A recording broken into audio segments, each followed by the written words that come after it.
সম্প্রতি সংগঠনটির সিনিয়র নায়েবে আমির শায়েখে চরমোনাই খ্যাত মুফতি ফৈজুল করিম এক গুরুত্বপূর্ণ নির্দেশনা দিয়েছেন। তিনি স্পষ্টভাবে বলেছেন, দলীয় প্রচারণায় কোনো নেতাকর্মীর ছবি ব্যবহার করা যাবে না। তিনি বলেন, ইসলামী আন্দোলনের রাজনীতি কখনোই ব্যক্তিকেন্দ্রিক নয়। আমাদের লক্ষ্য হচ্ছে আল্লাহকে রাজি খুশি করা। তাই আমাদের পোস্টার, ব্যানার বা প্রচারণা সব কিছুতেই দলের প্রতীককে হাইলাইট করতে হবে। ব্যক্তি হাইলাইট করলে অহংকার আসতে পারে, আমিত্ব চলে আসতে পারে, যা ইসলামী আদর্শের পরিপন্থী। রাজনৈতিক পোস্টারে ছবি ব্যবহারের মাধ্যমে যে বিপদ তৈরি হয় তা শুধু বাহ্যিক নয়, অভ্যন্তরীণ দিক থেকেও ভয়াবহ।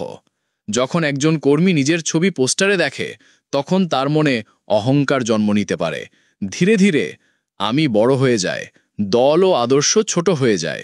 অথচ ইসলামী আন্দোলনের শিক্ষা একেবারেই উল্টো। এখানে আমি নয়, আমরা। নেতা নয়, দল। ব্যক্তিত্ব নয়, আদর্শ। কুরআনুল কারিমে আল্লাহ তাআলা অহংকার ও আত্মগৌরবকে বড় গুনাহ হিসেবে উল্লেখ করেছেন। রাসূলুল্লাহ সাল্লাল্লাহু আলাইহি ওয়াসাল্লাম বলেছেন, যার অন্তরে সরিষা দানার সমান অহংকার থাকবে, সে জান্নাতে প্রবেশ করতে পারবে না। তাহলে প্রশ্ন থেকেই যায়, যদি পোস্টার, ছবি কিংবা প্রচারণার মাধ্যমে অহংকারের ঝুঁকি তৈরি হয়, তবে একজন ইসলামী কর্মী কিভাবে তা গ্রহণ করতে পারে? মুফতি ফৈজুল করিম এই বাস্তবতাকে সামনে এনেই বলেন, আমাদের রাজনীতি হল আম্বিয়া আলাইহিমুসসালামের রাজনীতি, যেখানে উদ্দেশ্য ছিল শুধু আল্লাহর সন্তুষ্টি, মানুষের হেদায়েত এবং ন্যায় প্রতিষ্ঠা। বাংলাদেশের নির্বাচনী সংস্কৃতিতে প্রতীকই হল ভোটারের কাছে আসল চেনার জায়গা।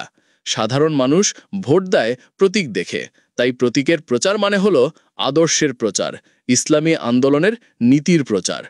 তিনি বলেন, প্রতীককে সামনে আনলেই কর্মীরা ঐক্যবদ্ধ হবে। জনগণ বুঝতে পারবে আমাদের অবস্থান কি, আমাদের লক্ষ্য কি।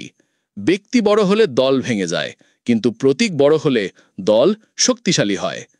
ইসলামী আন্দোলন বাংলাদেশ ইতিমধ্যেই মাঠ পর্যায়ের নেতাকর্মীদের উদ্দেশ্যে নির্দেশ দিয়েছে। ভবিষ্যতের কোনো প্রচারণায় ছবি ব্যবহার করা যাবে না। প্রতিটি ব্যানার, পোস্টার, লিফলেট বা প্রচারণা হবে প্রতীক কেন্দ্রিক। ব্যক্তিকে নয়, আদর্শকে তুলে ধরতে হবে। অহংকার নয়, বিনয় ও ত্যাগ হবে দলের মূল শক্তি। আজ যখন দেশের রাজনৈতিক অঙ্গন ব্যক্তি পূজার প্রতিযোগিতায় ব্যস্ত, তখন ইসলামী আন্দোলন বাংলাদেশ আলাদা দৃষ্টান্ত স্থাপন করেছে। তাদের স্পষ্ট বার্তা, ব্যক্তি নয়, প্রতীক। অহংকার নয়, বিনয়। ক্ষমতার জন্য নয়, বরং আল্লাহর সন্তুষ্টির জন্য রাজনীতি। এভাবেই ইসলামী আন্দোলন বাংলাদেশ দেখিয়ে দিচ্ছে, আসল শক্তি নেতার ছবিতে নয়, আদর্শের প্রতীকে।